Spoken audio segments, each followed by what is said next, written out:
Annapurna Yojana door to door verification. Annapurna যোজনার উপভোক্তাদের জন্য শুরু হয়েছে বাড়ি বাড়ি ভেরিফিকেশন।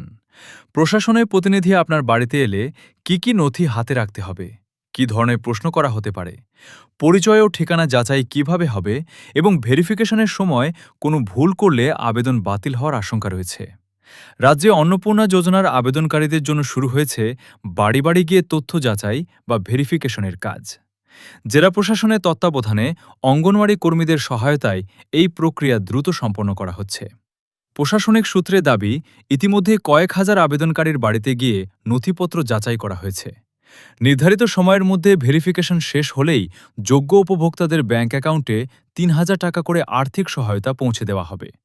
জানা গিয়েছে, যাদের আবেদনপত্রের স্ট্যাটাসে অ্যাপ্লিকেশন রিজেক্টেড বা আন্ডার এনকোয়ারি দেখাছিল, তাদের ক্ষেত্রেই এই নতুন যাচাই প্রক্রিয়া করা হচ্ছে।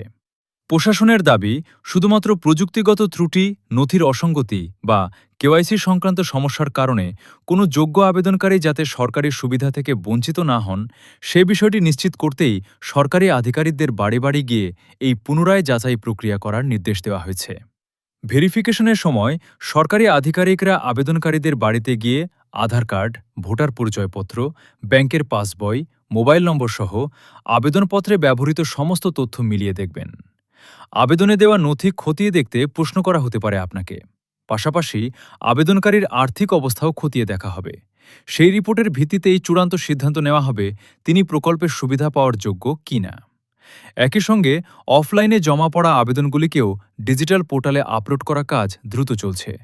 তবে প্রশাসন স্পষ্ট জানিয়েছে, আয়করদাতা, সরকারি চাকরিজীবী এবং নিয়মিত পেনশনভোগীরা অন্নপূর্ণা যোজনার সুবিধা পাবেন না।